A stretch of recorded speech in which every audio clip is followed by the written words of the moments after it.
everybody!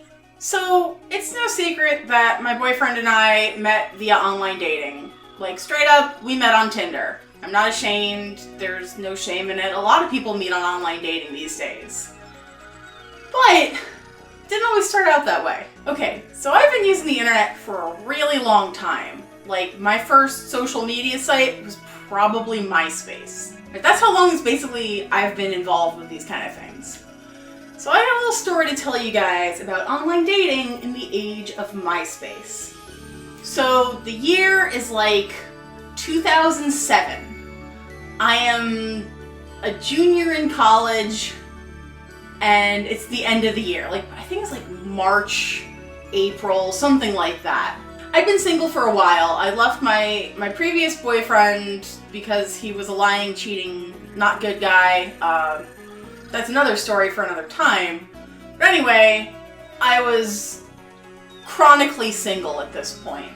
And I wasn't really looking. I was kind of throwing myself into my studies. I'd finally found my niche in my major and was having a lot of fun with my friends in school and just doing stuff that way. So one day, I randomly get a message. So this actually starts out on Facebook.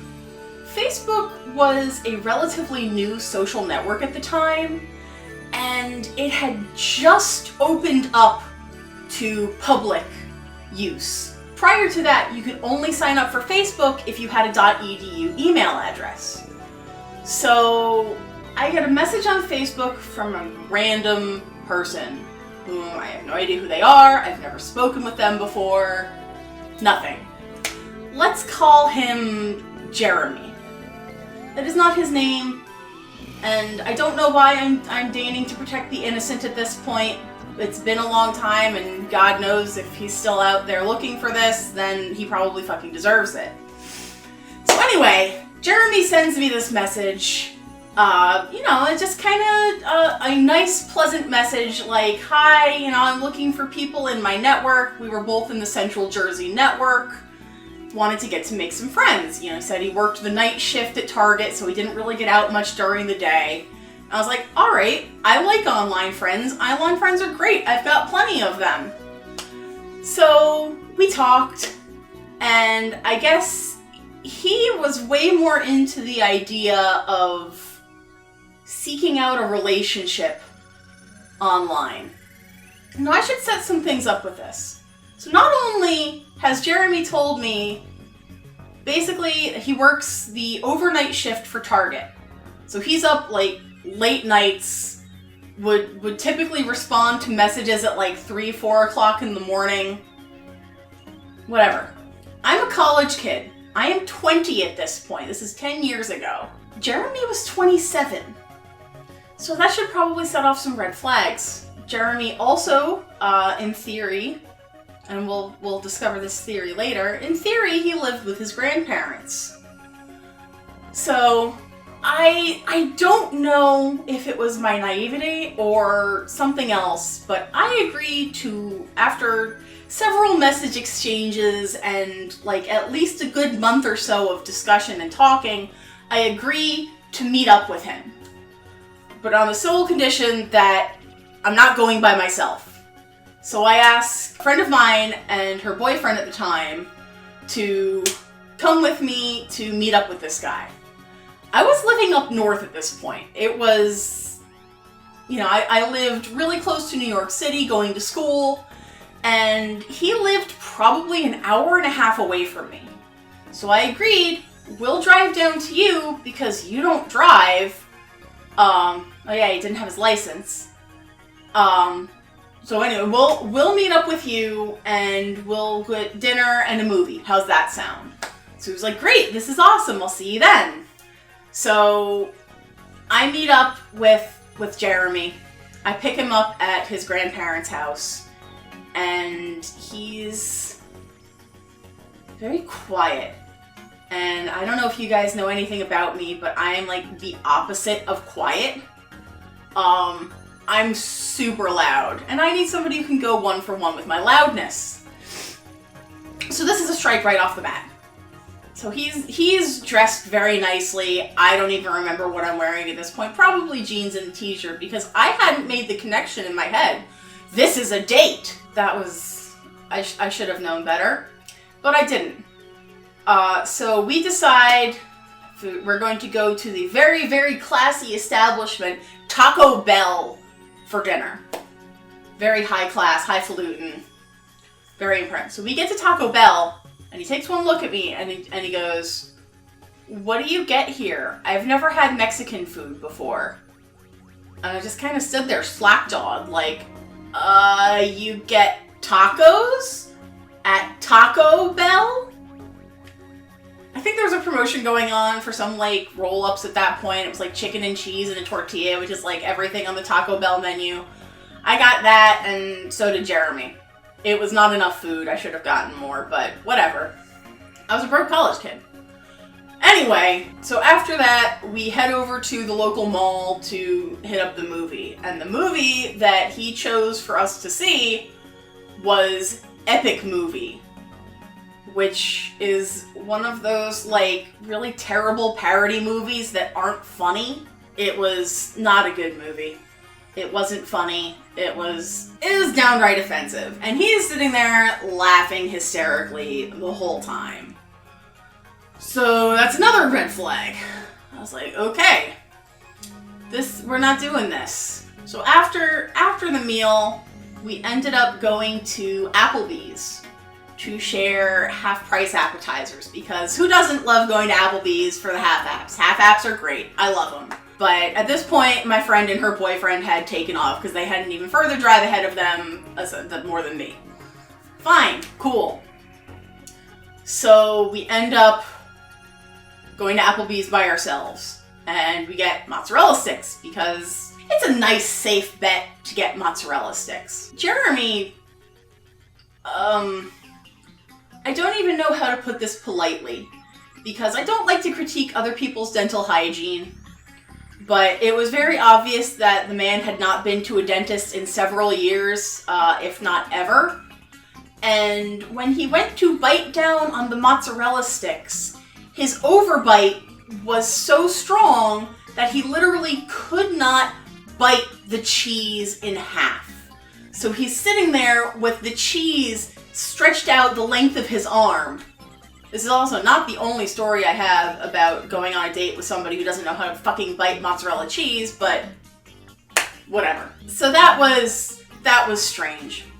That was a strange time. I went back up to my dorm afterwards. I kind of like grinned and bared it, and yet I continued to talk to this guy.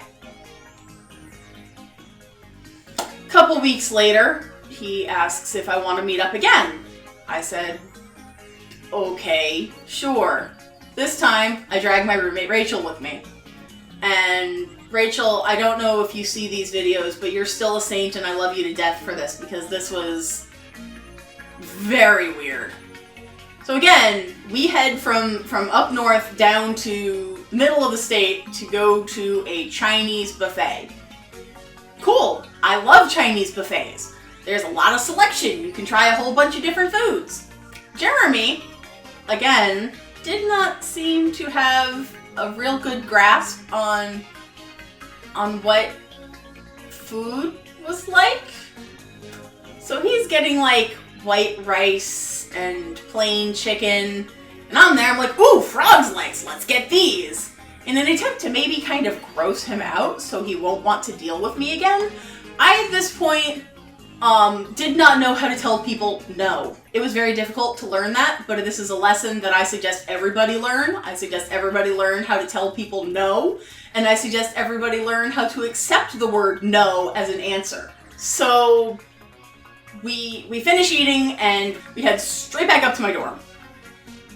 You would think after 2 dates, I would say, I'm not interested, leave me alone. No. Little Elyse is not smart enough for that. So the school year ends, semester's over, and I am just about to leave to visit my good friend Laura in St. Louis for a week, for her 21st birthday. It was awesome. So this was like the first week of June. Couple days before that, decides, hey, let's meet up again. Why don't you come down here? So I say, okay. And I get to his house to pick him up, and he is, at that point, I used to maintain a discography list of all of the albums that I owned or at least had in MP3 form. And that year, my car had been broken into, and several of my physical CDs had been stolen. Many of them were irreplaceable. I lost an original pressing of the first Traveling Wilburys album that I borrowed from my father. I lost countless mixed CDs that friends had made me that I didn't have backups of. It was a devastating blow for me, someone who is so into music. And he had actually gone on to my discography list and sought out 4 albums that had been stolen from me, bought them for me as a gift. Now, this isn't just like, go to Sam Goody, buy the album. These are like albums from MySpace artists who had come around touring that I had purchased the albums of.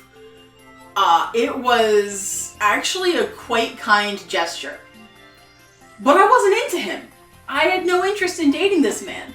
This man was 7 years older than me, and at one point in time told me that there was no way that I could possibly have enough life experience to understand what he was going through when my mother had been a cancer survivor at that point, and several other things had happened that I don't necessarily talk about, but I've been through some shit. That's not an answer that I was willing to take. So we decide to go to the mall and just walk around. So we go into Barnes & Noble, and I find a book that I've been looking for, and I end up flirting with the cashier for a good 40 minutes while Jeremy kind of mills around in the background, unsure of what to do. I don't think I even stayed for food. I went immediately back up to my parents' house, and I sent him an email. I said, hey, I'm going away for a week, because our communication at that point had changed from Facebook to MySpace. I believe he had a live journal and could read what I was saying there. So I didn't really have many safe public venues to talk about this at that point without him being able to see, because I'm just too damn nice. And I sent him an email and I said, hey, I'm going away for a week and won't have access to the internet. Don't send me any emails, I won't get them. Because at this point, I didn't have a smartphone. Nobody I knew had a smartphone. I think they were still... I don't even think they've been invented yet, or at least, easily accessible to the public. So anyway, I go to St. Louis, I meet up with my friend, I have a great time, things happen there that were a lot of fun, and it's like the last day before I'm supposed to go home, and I log into my email on my friend's computer to get my boarding pass. And there are 15 emails from Jeremy. Things to the effect of, oh, hey, I know you're away, but I was just thinking about you. Or, I know you said not to email you, but blah, blah, blah, blah. Or, just like one-word messages checking up on me. And this was enough. I was definitely uninterested in this guy, and I just didn't know how to tell him no. So I got back to Jersey, and I wrote him an email, and I said, you explicitly went against my wishes. I'm tired. This is not what I signed up for. Please leave me alone. I don't want to talk to you anymore. Because ghosting didn't really exist in that sense. And as you can only imagine, Jeremy did not take this news very well. Jeremy actually looked up the phone number of my office at work, which was a government office, and called me there to cry to me, saying, nobody's ever told me that they don't want to talk to me anymore. I mean, at least people have told me that they don't want to be in contact, but they've always let me just email them when I was thinking about them and stuff like that. And I said, if you contact me one more time, I am calling the police. And I hung up the phone and I called the police. I asked, what would you do in this situation? They were like, well, if he contacts you again, give us a call. Thanks, you're helpful. And then I didn't hear from him for the rest of the summer. Over that summer, I started dating somebody, and it was doing pretty good. And then September or October rolls around. I'm back in school. I'm living in an apartment with 3 of my best friends at the time. I have a boyfriend, and I get another random Facebook message from a little tow-headed guy out in Utah named Zach. And this is before the phrase catfishing really existed, but I'm like, bitch, this is Jeremy. It didn't take me long to figure that out, so I kind of played along with him, and, you know, I put enough of the pieces together, and he was like, oh, you know, I really like this book, Ghost World. I'm like, gee, Ghost World, I don't know, that sounds like somebody else I know. And he finally came clean. He was like, I was just seeing if, and I called him out. I'm like, Jeremy, I know it's you. I know what you're doing.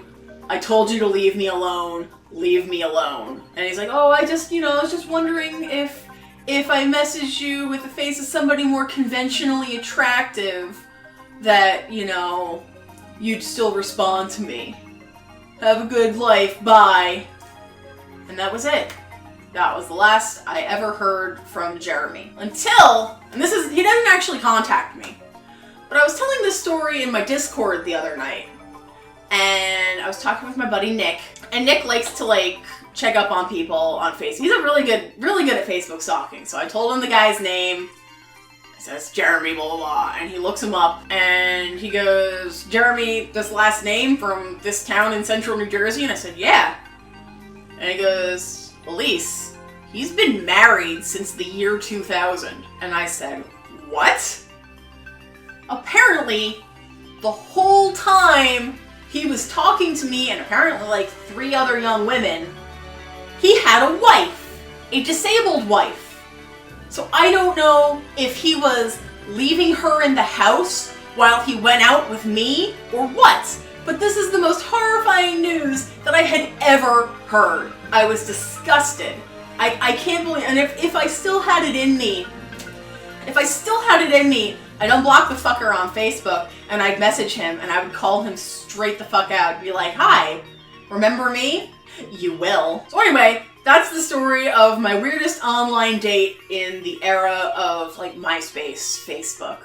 I've got some other bizarre ones that I might save for another story time. I kind of teased it a little bit about the other guy with the mozzarella cheese, but that's a story for a different time. I don't want this video to get too long. Thank you guys so much for watching. If you like more Storytime videos, I've got a bunch more, and I'll link some at the end of this. Question of the day. Tell me about the worst date you've ever been on. Was it a blind date? Did you know the person? Were they completely what you didn't expect? Tell me all about it. I'd love to read it. If you liked this story time, why don't you like the channel? Stick around, join the demolition crew. I'd love to have you around. I upload twice a week. Thank you guys so much for watching, and I will see you in the next video. Later.